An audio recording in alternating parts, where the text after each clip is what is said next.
दोस्तों, लोकसभा चुनाव में मोदी जी इस तरह से फंस जाएंगे, किसने सोचा होगा।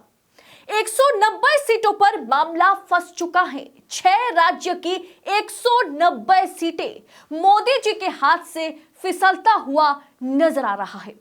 इन 190 सीटों ने मोदी और अमित शाह की नींदें उड़ा दी है। 6 राज्य और 190 सीटें, जिसके बाद राजनीतिक एक्सपर्ट्स मान रहे थे और मान रहे हैं कि मोदी जी 2024 का चुनाव हारने जा रहे हैं। खासकर ये 190 सीटें बीजेपी की जो खेल है ना, उसे बिगाड़ के रख देगी। इसीलिए अब और 3 बड़े कद्दावर नेताओं की अगले 1 महीने के भीतर गिरफ्तारी हो जाएगी। पूरा प्लान रेडी है। खबर मैं विस्तार से आगे आपको बताऊंगी, तो वीडियो को अंत तक देखिएगा। नमस्कार, स्वागत है आपका देश नीति पर।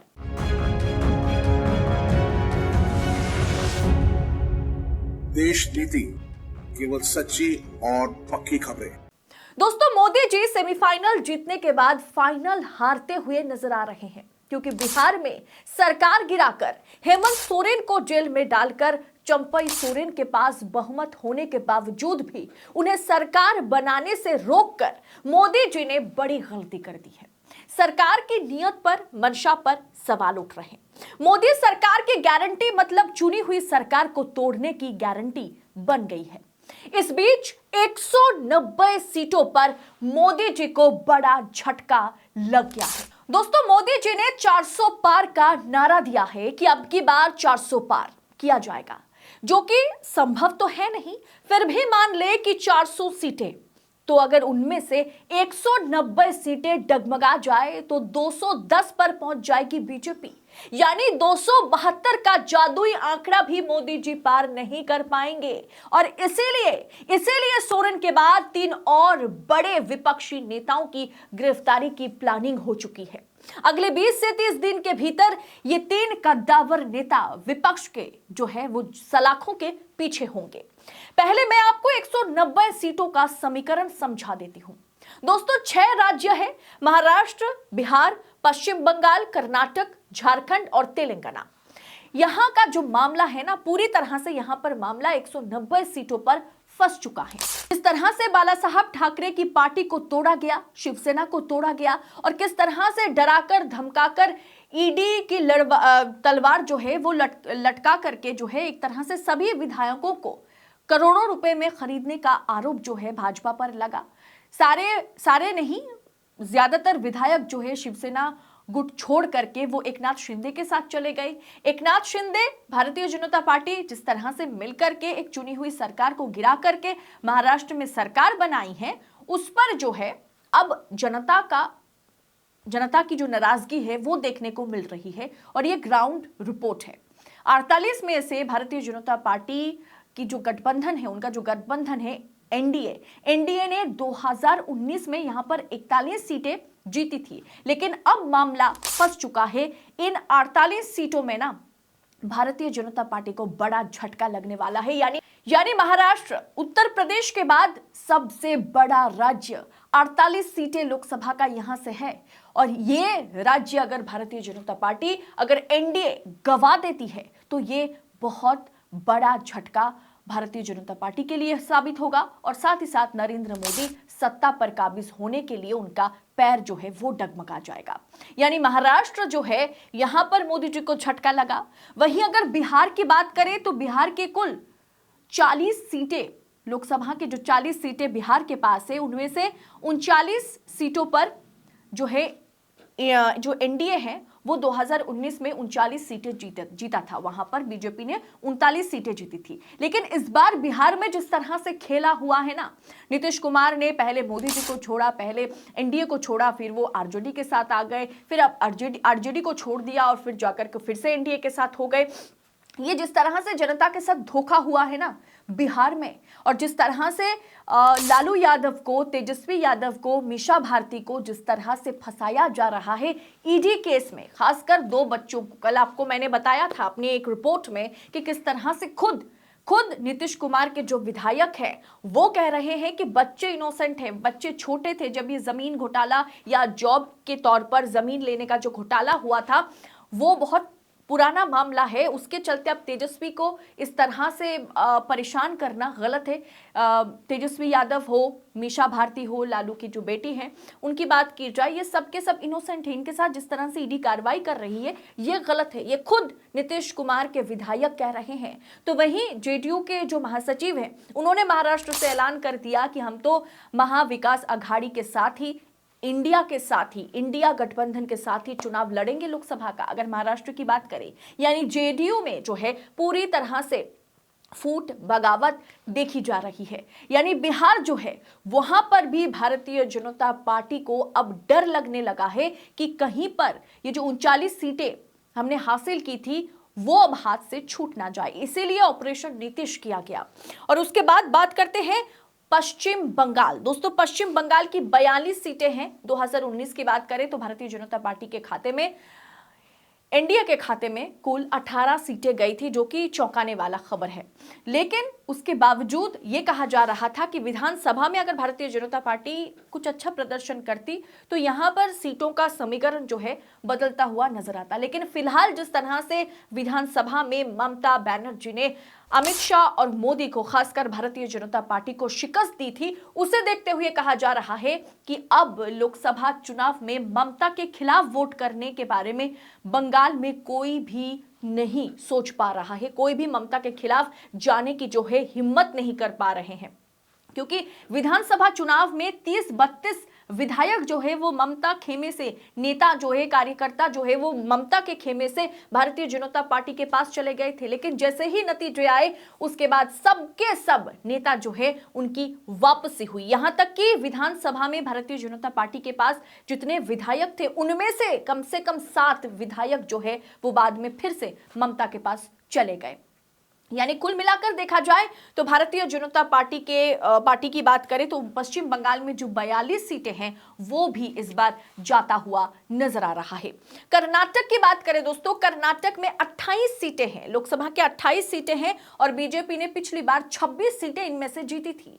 लेकिन वहां पर डबल इंजन की सरकार रही। वहां पर जिस तरह से येदियुरप्पा हो, बोम्मई हो, इन पर जिस तरह के आरोप लगे, जिस तरह से भ्रष्टाचार, करप्शन का आरोप इन पर लगाया गया, और खासकर कुछ समय पहले आपको याद होगा, मैंने खुद आपको यह रिपोर्ट दिखाई थी कि कुछ समय पहले भारतीय जनता पार्टी के विधायक ने, भारतीय जनता पार्टी के जो विधायक हैं उन्होंने खुद कहा था कि हमारी जो येदियुरप्पा की सरकार रही उस समय कोविड के दौरान किस तरह का घोटाला हुआ, लाखों करोड़ का घोटाला जो है उस समय सरकार ने करी थी।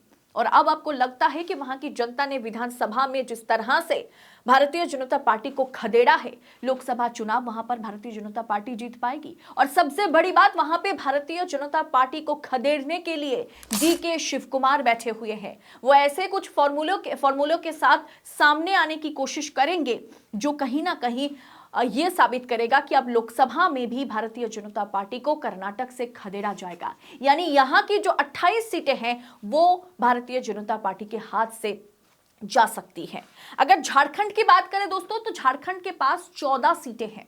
और अब हमने देखा कि किस तरह से हेमंत सोरेन को हटा करके भारतीय जनता पार्टी ने जिस निम्न स्तर की राजनीति वहां पर करी है वो देखकर इतना तो साफ है कि वहां की आदिवासी जनता भारतीय जनता पार्टी की इस ओछी हरकत से, ओछी राजनीति से नाखुश नजर आती हुई दिख रही है। और साथ ही साथ हेमंत सोरेन को जेल में डाला गया और उसके बाद जब चंपई सोरेन बहुमत के साथ 47 विधायकों के साथ फ्लोर टेस्ट कराने की मांग करते रहे तो उन्हें भी मुख्यमंत्री बनने का मौका नहीं दिया गया। यानी एक चुनी हुई सरकार को किस तरह से भारतीय जनता पार्टी या नरेंद्र मोदी, अमित शाह गिरा सकते हैं, उसका एक नंगा खेल जारी है। उसे अब सरकार की जो ये नंगा खेल है ना, उसे अब जनता जो है अच्छे से समझ पा रही है। इसीलिए 14 में से भारतीय जनता पार्टी, एनडीए ने 12 सीटें 2019 में जीती थी, लेकिन ये 14 सीटें 2024 में भारतीय जनता पार्टी गवाती हुई नजर आ रही है। वहीं बात तेलंगाना की करते हैं दोस्तों। तेलंगाना की कुल जो लोकसभा सीटें हैं वो 18 है। भारतीय जनता पार्टी ने पिछली बार 4 सीटें जीती थी, लेकिन इस बार विधानसभा चुनाव ने इतना तो साफ कर दिया कि तेलंगाना में भारतीय जनता पार्टी की पकड़ जो है वो कहीं पर है ही नहीं। अब टीआरएस को हरा करके कांग्रेस ने जिस तरह से कह सकते हैं तेलंगाना को एक नया रूप देने की कोशिश में लगी हुई है। वहां पर उनकी भी रणनीति होगी। डीके शिव कुमार तेलंगाना का भी दौरा करेंगे और वहां की रणनीति भी वो तय करेंगे कि किस तरह ये जो 4 सीटें हैं ना दोस्तों, यहां से भी भारतीय जनता पार्टी को वो उनका जो है एक तरह से सफाई हो जाए, भारतीय जनता पार्टी का सुपड़ा तेलंगाना में साफ हो जाए, ये 4 सीटें भी भारतीय जनता पार्टी के खाते में ना जाए। यानी देखा जाए तो महाराष्ट्र के 48 सीटें, बिहार के 40, वेस्ट बंगाल के 42 सीटें, कर्नाटक के 28 सीटें, झारखंड के 14 सीटें और तेलंगाना के 18 सीटें। 6 राज्य 190 सीटों पर मामला फंस चुका है। नरेंद्र मोदी 190 सीटों को कहीं ना कहीं गवाते हुए नजर आ रहे हैं। इसीलिए दोस्तों सोरेन की गिरफ्तारी से ना बाकी विपक्षी नेताओं को सीधा संदेश दिया गया है कि आप संभाल कर चलिए, इंडिया गठबंधन छोड़िए, वरना मुख्यमंत्री की कुर्सी तो जाएगी, साथ ही साथ अपना राज्य भी आप बचा नहीं पाएंगे। और इसीलिए दोस्तों ये 190 सीटें अगर हाथ से गई तो भाजपा बहुमत नहीं जुटा पाएगी और इसी का डर ना नरेंद्र मोदी को सता रहा है। क्योंकि ये जो रिपोर्ट मैंने आपके सामने रखा है ना, इस रिपोर्ट को लेकर के जो है तमाम तरह की अटकलें लगाई जा रही है, तमाम तरह की बातें चल रही हैं, तमाम जो राजनीतिक एक्सपर्ट्स हैं उनका मानना है कि भारतीय जनता पार्टी इन 190 सीटों में से ना 10 सीटें भी नहीं जीत सकती। अगर ऐसा होता है तो 272 का जादुई आंकड़ा लोकसभा में नरेंद्र मोदी पार जो है नहीं कर पाएंगे।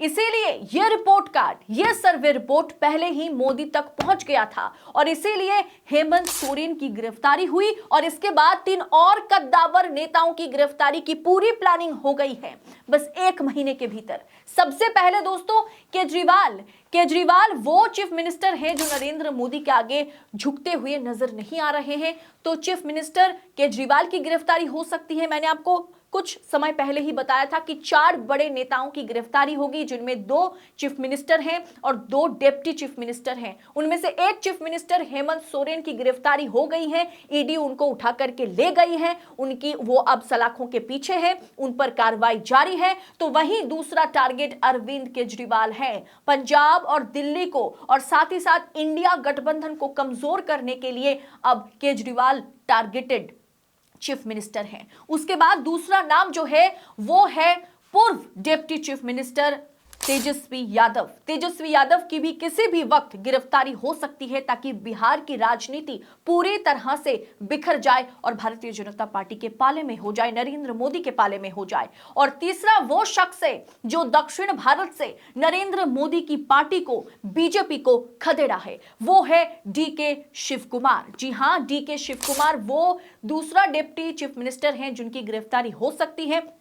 उन पर भी ईडी के शिकंजे में डीके शिव कुमार है, उन पर भी ईडी जो है, ईडी की तलवार लटकती हुई नजर आ रही है। ऐसे में ये 3 कद्दावर नेताओं की गिरफ्तारी संभव है सोरेन के बाद, क्योंकि ये 190 सीटें अगर भारतीय जनता पार्टी जीतना चाहती है, अपने खेमे में करना चाहती है, तो इन 3 नेताओं की गिरफ्तारी जो है मैंडेटरी हो जाएगा नरेंद्र मोदी के लिए। अब आप हमें कमेंट कर बताइए कि क्या 190 सीटों पर भारतीय जनता पार्टी जो है 190 सीटों को गंवाती हुई नजर आएगी, या इन नेताओं की गिरफ्तारी जो है भारतीय जनता पार्टी के लिए, नरेंद्र मोदी के लिए उल्टा साबित होगा, या नरेंद्र मोदी को यह फायदा पहुंचाएगा जैसा नरेंद्र मोदी सोच रहे हैं। इस पूरे विषय को आप किस अंदाज में देखते हैं, कमेंट कर अपनी राय हमारे साथ शेयर करें। राजनीति और राजनेताओं से जुड़ी खबरों को इसी तरह एनालिसिस के साथ, पड़ताल के साथ पाने के लिए देश नीति को सब्सक्राइब जल्द से जल्द कर लीजिए। बहुत बहुत शुक्रिया।